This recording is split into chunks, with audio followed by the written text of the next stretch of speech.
Oh yeah, baby! Arizona World Champion back here again, and I remember reviewing this not too long ago. Yeah, the Gamechasers original DVD set. You got the first season. Yeah, if you got like the special edition, you got free this, and that was so cool. You know, you get like bonus commentary and everything. But you know, what's the newest thing they got right now? Season 2. Yeah, it finally came out. All the DVDs are being shipped, and you know, just before Christmas, I got this. So let's do a quick little review on it, shall we? Okay, we pop her open. Yeah, get some cool cover art there. Yeah, that looks kind of familiar, eh? Yeah, I got the original box right here. That's how nerdy I am. But yeah, if you don't know the show, these are like two goofballs that like to go shopping around Texas and pretty much all over North America to see if they can find the latest and the greatest Nintendo, Sega, TurboGrafx 16, all those cool little gems out there, and put them in their own collection. Yeah, that's something that I can definitely relate to, you know? Yeah, and their show is just like American Pickers and all that. Just two guys trying to, you know, make do with what they got. Limited funds, you know, limited fuel on gas, and they're trying their best to get the greatest games possible with the smallest budget possible. Now, yeah, it is a pretty well-produced show. You know, they got very fancy cameras. They got a couple of expert camera dudes, even though Billy and Jay might disagree. So, it's a well-done show if you've never seen it. So, maybe you're asking yourself, oh, why should I get the DVD then? You get tons of bonus features on here. Like, there's a reason why you got free this year. Okay. Yeah. Yeah, this 1 and 2 basically have all season 2 on it, so you get 10 plus episodes, and plus their Halloween special where Billy turns into a weird squirrel and all that, and you got Jason Hoof on there trying to figure out the riddle and why there are aliens all over the place. Yeah, awesome episode. It's cool having Canadian on there. And yeah, on part 2 here, you also get Shane of Re-Res doing a special documentary on season 2 and all the trials and tribulations they had to go through, because even though season 2 was pretty successful for Billy and Jay, yeah, Melvor and Dodongo, they did hit a few road bumps. Like, there's a reason why, yeah, they have Contra on here. I originally thought this troll in the background was going to be like 8-Bit Eric, and they're going to play like tricks on him because they always catch him slipping on the top loader and double. Yeah, I got the game right here. Yeah, this very rare gem, Double Dragon Battletoads. Yeah, the Ultimate Team. I thought, you know, the troll here in the background was going to be 8-Bit Eric and they were going to make fun of him, but no. The whole storyline of season 2 is that the Gamechasers are trying to hunt down Trollbert. So, you know, in the first few levels of the first disc, you actually get like a Contra motif. You know, they're racing down, they're shooting different enemies and all that. And see, yeah, on the second disc, it's like the later levels of Contra. They're trying to hunt down Trollbert. Trollbert's haunting them saying, scam, you can download the ROM easily and all that. So basically they're hunting that internet troll because of the whole, you know, Cheetah Man 2 reproduction, the Lost Levels controversy that was part of episode 15. Okay, they met Greg Pavich, you know, a cool guy in the 60s that has a massive Action 52 Cheetah Man 2 collection.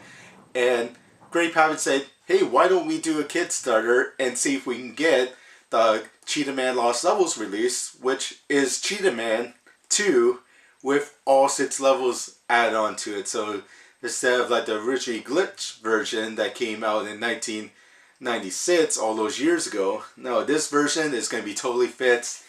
And to somebody like me, that's a great idea because I'm an NES collector. I like to play the rule cards on the real system.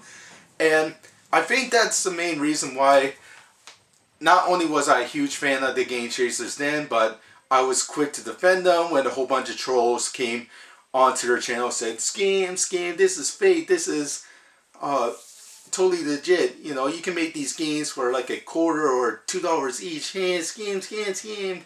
And they just got flooded with a whole bunch of hate comments once this Kickstarter came up. Because if you don't know the whole story, yeah, the Kickstarter was originally gonna go for like $65,000, and you get a game. It's like $60, you know, standard issue if you're getting like any game. You get like Destiny, or you get Assassin's Creed Unity. They're $60, so what's the big deal? Why was everybody complaining? And especially nowadays, if you look at Kickstarters, like Mighty Number 9, that was like going for like $1 million, and nobody had any problem giving money to KJ Inafune and a company they don't know about. And yeah, that went through no problem. But this was the early days of Kickstarter, and people just didn't understand the whole paying money for an old Nintendo game, because you gotta remember, a whole bunch of kids are playing these classic games on emulators and all that. They don't understand that, yeah, back in the 1980s and 90s, I had to pay like $60 for these on my own pocket. And that's the way it was back then. And, you know, making a video game isn't cheap. You know, you had to get different publishers to first okay the idea. Okay, we want to make 1,000 or so many cartridges. Okay, we need the overhead. We just can't do it without, you know, a proper publisher actually giving the okay. And that's why you need a ton of cash at the start, so you can actually go ahead with the project. That sort of thing. Yeah, I look back at all those crazy troll videos, and they just don't have the experience that I would have, because first, I'm a world champion, I own my own video game store, and I'm highly knowledgeable on video games in general because of my website, Video Games 101. So I knew that Billy and Jay, you know, Pat the Ains Punk, and the Angry Video Game Nerd. Yeah. So yeah, I even got Pat to sign my game here, and of course there's Jane's favorite game. Yeah. I knew ahead of time that this was legit, and now this Cheetah Man 2 game that I got off the Kickstarter, yeah, it goes for like $100 to $200. A game that I only paid like $60 for is now going for a lot more money, so no way was it a scam or anything like that. Oh yeah. Yeah, so even though I was a big fan of those guys in the past, I'm even a bigger fan now, especially since, you know, they saw my crazy little video back in the day. You know, I got like 2,000 hits. I let everybody know that it wasn't a scam or anything like that. And the Gamechasers actually came up to me the next year. I think it was in 2013 at a Con Bravo show. It was their first time appearing there. And yeah, they actually shook mine and Jason Relaxation's hand, and they actually knew who I was, and that was awesome. It was so cool because, oh man, I was such big fans of them, but I became even bigger fans of them then. You know, they beat me up in a cool little video you can see on Jason Relaxation's channel, and that was so awesome because I never thought they would do that, and it was just cool to have an 8-bit Eric, you know, having me in like different chokeholds, and Malvor laying the boots on me. Damn, that was so awesome. Well, Keith the Joking Gamer just watched on. You know, rest in peace, Keith. Okay, so yeah, back to the DVD review, because you get tons of cool extras. You know, on the third and final disc, they actually confront Trollbird, and there's different ways you can go about it. So you can troll them back. You know, you can argue with them, or you could use sarcastic humor. The choice is yours. Plus, it comes with a whole bunch of bonus features too. You know, just a great bunch of extras that you get in here.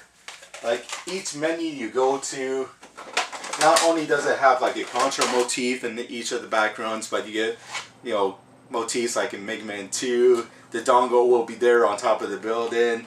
You know, best championship karate. You know, they talk more in detail on the audio commentary on that episode. Yeah, Caesar's Palace. You have Pat the Ains Punk dealing cards, and hey, I'm Pat the Ains Punk. I'm doing blackjack. Yeah, Billy does a silly voice of Pat, and yeah, Gremlins 2. that one even gets a little motif in the background. So not only can you surf for like different etchers and all that in like a Mazuma's Revenge game, you know, look for different keys. You can actually, not only can you see these games in the menus, but you might even be able to play them a little bit just by using your remote and everything, and that's awesome. There's just so many, you know, additional goodies and extras that they threw on this DVD set. And I even got the special edition here. I don't know, where is it? Yeah. Where this one, if you get the Advanced Deluxe set, yeah, you get the 4th disc right here, which comes with an additional map. So if you want to figure out what the secrets are for each particular DVD, you know, you can do that. And the 4th disc comes with a whole bunch of bonus features, fan-made videos, and you can even see a cool little quiz on here where Apex Eric, if you get like a wrong answer or all that, he'll show his ass and say, "Wrong answer, stupid." All that cool shit. Okay, yeah, the episodes are just like, you know, Jay gets his Tekken machine for a few bucks. You know, they go down to MegFest. You know, they try real deal. They try to get all these awesome deals and all that. They get stranded sometimes. You know, there's a lot of trials and tribulations that they had to go through, but it's just an awesome look back at their careers and getting all these awesome games in the process, because I can definitely relate to collecting a lot of these games. It's not easy, it's not cheap, but damn, is a hell of a lot of fun. Not to mention, yeah, you collect games, you play them, that's awesome. And it's just cool to see other video game collectors get into it. And plus you got the high production values that the Gamechasers are known for. You know, Melvor, Billy, they know how to edit their shit, and yeah, the Dongo and Jay, they know how to, you know, really rag on Billy and Melvor for not getting everything done on time. So yeah, when they're doing audio commentary, they're always fighting with one another, but yeah, you can see how they really appreciate one another's work while still, you know, trying to rag on one another as well. It's awesome to see. Yeah, these are just a couple of lovable goofballs that you just love to see their work, and you can instantly relate to them. Okay, yeah, and that's it for me. I give this, the Gamechasers Volume 2 DVD set, a 98 out of 100. One of my highest ratings ever, because it was that good surfing through all this content again and seeing the different gaming motifs. Yeah, very awesome. Yeah, wait till you see the Castlevania 4 one. That is so cool. I love that. Damn, am I missing anything? I hope not, because there was just so much content on this. Okay, alright, and that's it for me. Yo, thanks again, Billy and Jay, for getting this out to me. I was happy to support it from the get-go. And yeah, just subscribe and shit, and see my other reviews on DVDs and shit. Okay, this is Airsoft World Heavyweight Champion, over and out.